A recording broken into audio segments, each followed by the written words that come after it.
This is Sydney's northern beaches. It's a playground for sun lovers, where every day is a celebration. That keeps the cops busy. Go away! Get out of my face, mate! In your face! So when things get too hot, Don't you! I've told you all the information I need to know. They've fallen in the blowhole at Warriewood. Whilst we were dealing with these guys, he's been bottled. $550 fine, that one. these cops keep it cool. What they were doing, they were making homemade bombs and letting them off. What brings you to the northern beaches? This is sick! Here's Ice Pipe. So at this stage you're under arrest. So where are you injured? Just your hand? Keep your pants on because it's really not impressive. Welcome to their world. All right, guys, let's get going. This is Beach Cops.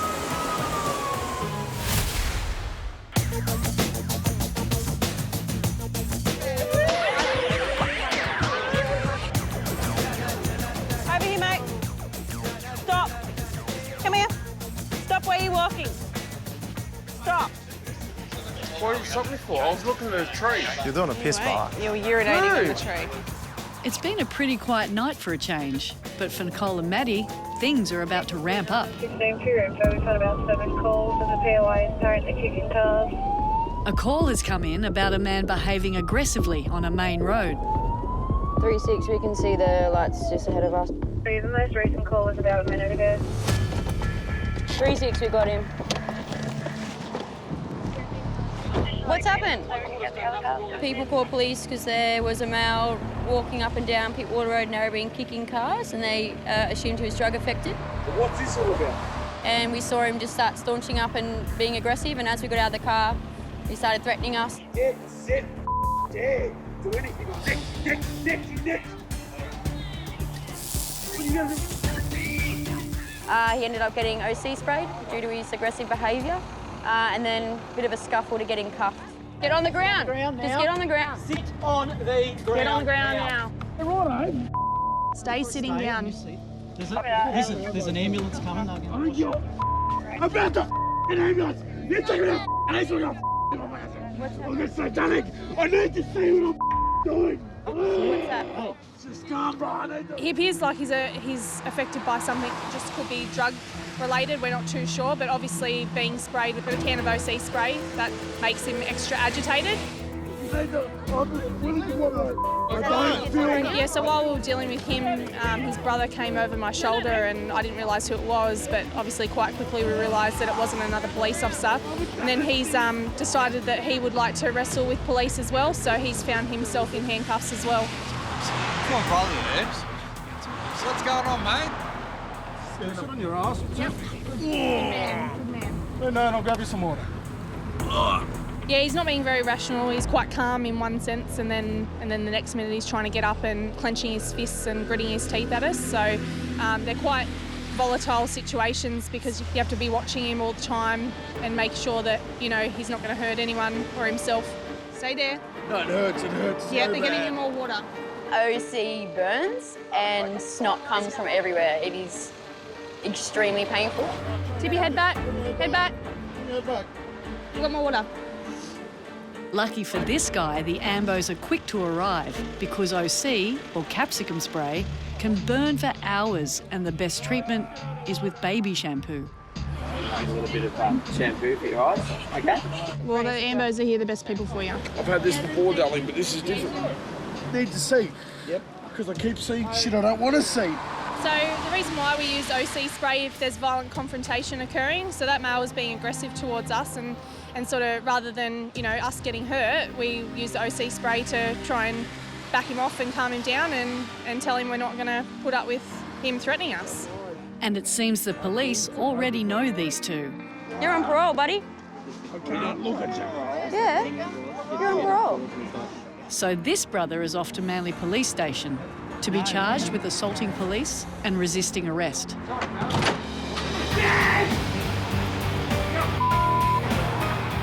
And the other one, he's off to hospital for a medical assessment.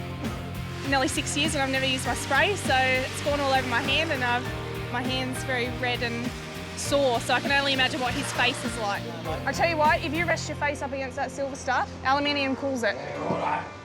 Good boy. Out of the rain. Oh, I'm very wet. The Northern Beaches is safe for another night.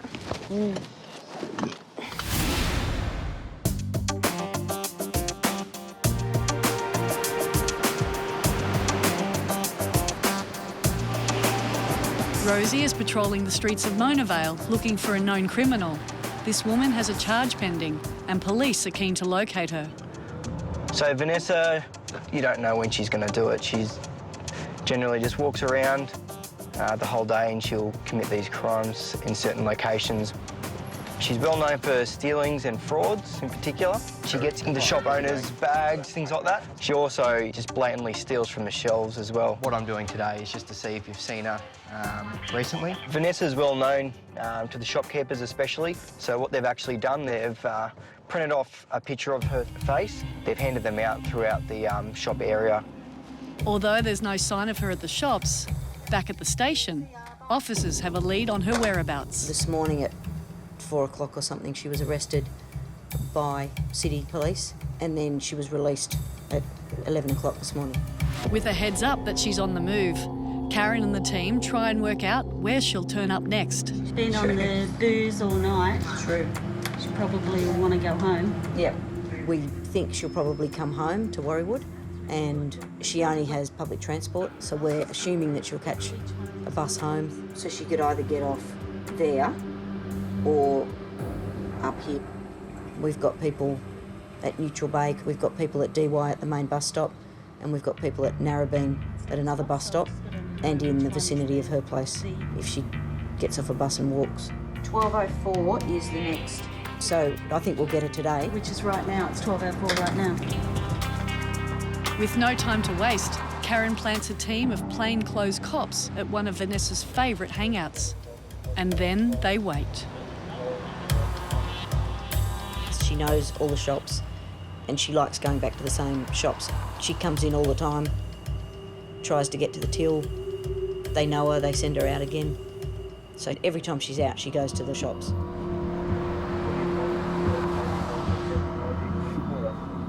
So we're thinking the bus will go northbound and it's going to stop at the bus stop just down the end here.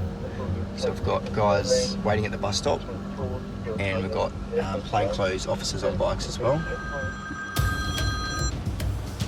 Yeah. And they've spotted her. Or the one getting out now. There you go. Pink shorts. Pink and white. That's her. Orange. Yep. As I've got the rear vision mirror, I could see that the person we're looking for, Vanessa. So I've jumped out of the car and then we've stopped at the door there. We presented ourselves as police officers and then arrested her. So where have you just come from? I've been with my sister. I think she knew it was coming. We'll take her back to DY and give her the opportunity to be interviewed in relation to several matters that we've got. It's good for the community because there's a lot of people that get upset about the things she does around the local shops and there are a lot of victims. Yeah, the job's done. It's good. She's got taking a piss. Hey, buddy. $550 fine, that one. Back in your pants. Sort yourself out.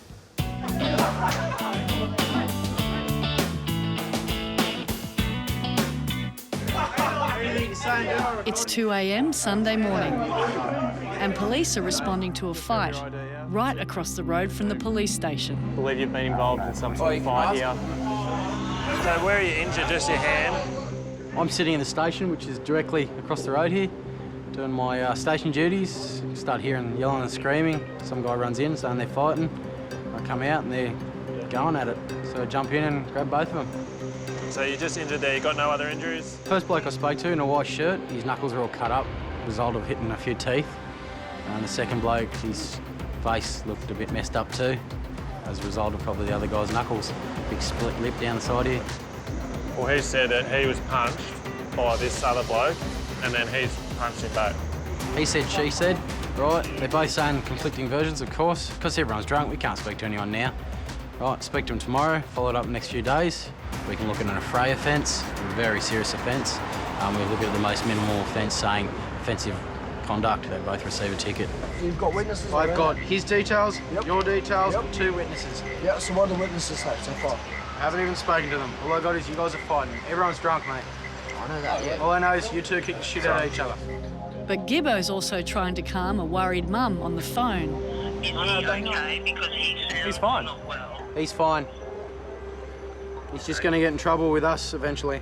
I'll call you as soon as I get out. And she's not happy. Mate, the reason why we're sitting here is we're just waiting for the ambulance, okay? Around you? How old are you? 21. But still, man, you're not scared of your own. You're scared of your mum. Everyone's scared. Come down to the ambo so they can have a better look at you. No way, mate. The Ambos are done patching up the other bloke, and he's escorted to the closest taxi. Thank you, Constable Jackson. Oh, mate, any time. You've been a lot nicer than some of the other cops. Oh, mate, I'm a pretty good bloke. I mean, we all do stupid things when we're drunk. If you're just going to start arguing, just walk away. You're going to end up like both these blokes, having me breathing down the back of their decks. Due to your intoxicated behaviour and what's happened tonight, you can't come back to Manly for 6 hours.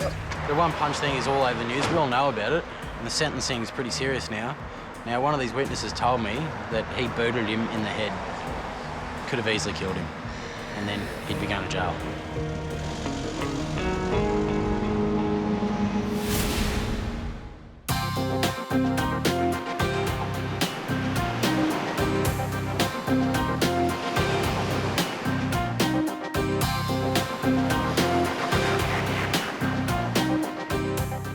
Nicole and Terry have been called to a neighbourhood dispute. It's a pretty trivial matter, but police actually get calls like this all the time.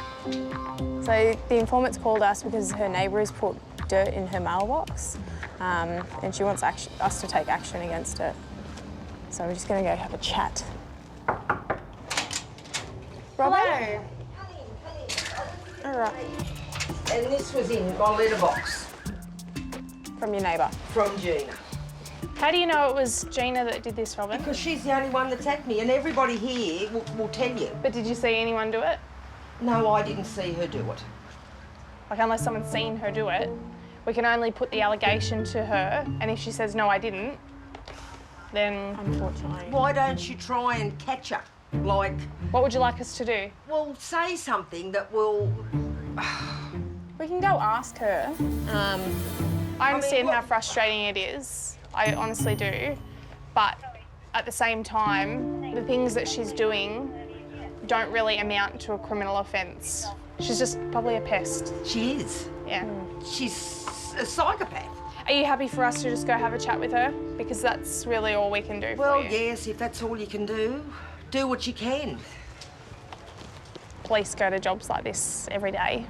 Whilst they're not, massive on the scheme of crime, it's important for us to come and comfort people that want to make these reports, that we can de-escalate the situation now before it, gets out of hand and someone ends up getting hurt.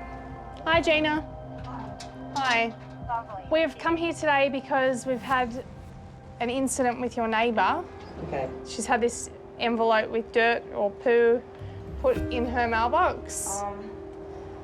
What can you tell me about that? I don't know anything about that. Look, my mother died last week. Sister and I are pretty upset, right? I don't need grief from my neighbours. I stay away from them. All right.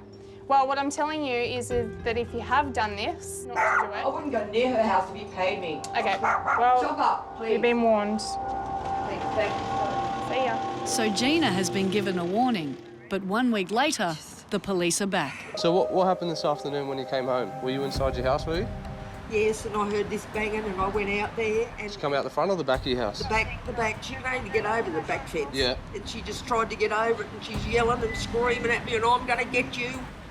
I'm absolutely scared to death. I just don't know what to bloody do. This happens a lot. And with the reports never eventuating into anything, police are starting to get tired of being involved. Georgina, who's the other woman, basically her version is that the dog keeps trying to get into Robin's backyard. It's only a little Shih Tzu. So she's just put a few bricks across the bottom of the fence to stop it from doing that. And then Robin's come out with a long stick and has started basically hitting all the bricks out of the way Can't you do anything? She can't climb over the back fence, so if you hear her yelling, just ignore her. We've got one side of the story being told by one half and a different version coming from the other side, and we haven't got any independent witnesses that aren't effectively friends with one or the other. We can't determine where the truth lies, basically. There's one missing and there's one... It's half a paling. She's not going to squeeze through a paling. Robin has actually taken out an AVO against her neighbour, which means the next time there's a call out, it will have to be escalated. This is not a joke. We're not going to keep coming back here over fence palings, OK?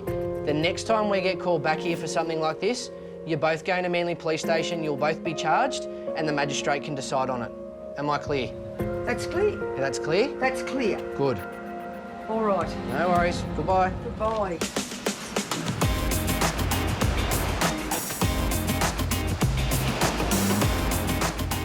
I haven't had a tiny teddy in years. Teddies? Now I feel like tiny teddies all of a sudden. It's Friday Arvo, and while they're chatting about biscuits, Scott's run a rego check on an L-plater in front of them. I just realised with this learner in front, the owner of the car's born in 1934 with an expired licence. Oh, really? And I thought, I thought there's a learner driving, but then again, if Grandma's teaching her to drive on an expired licence, I just realised. Have a little stop then, shall we?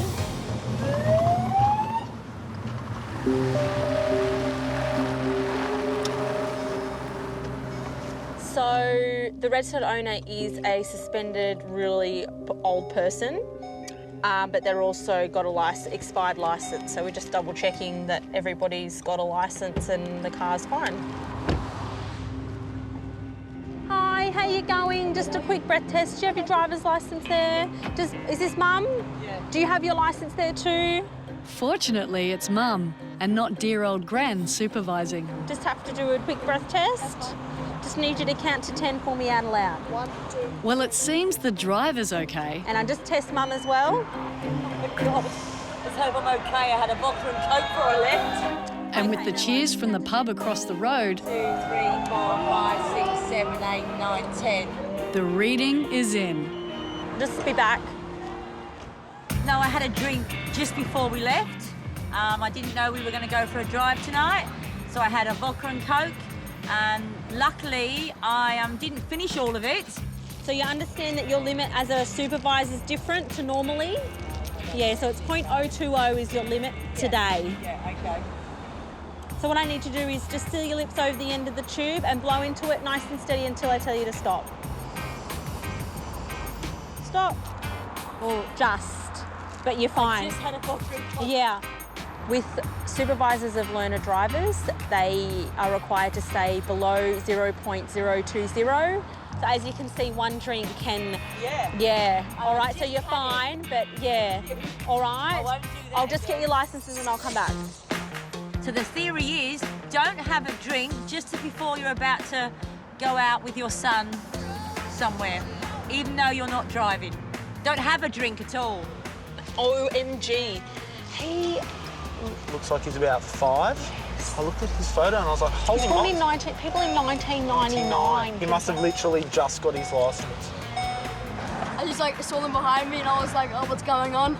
I saw the antennas and then the lights came on. And I pulled over and I was pretty nervous, but it's all good now, so yeah.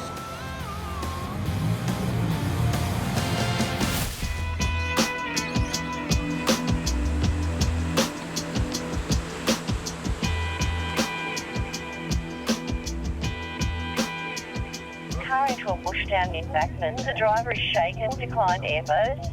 Yeah, Northern Beaches 38, that's going to be us heading there. It's changeover at the moment, so we'll start heading up that way.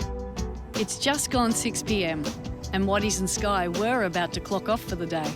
29 minutes we're going to be going that way. Oh, that's hilarious. But now they're heading deep into West Head National Park to a car accident. Whoa.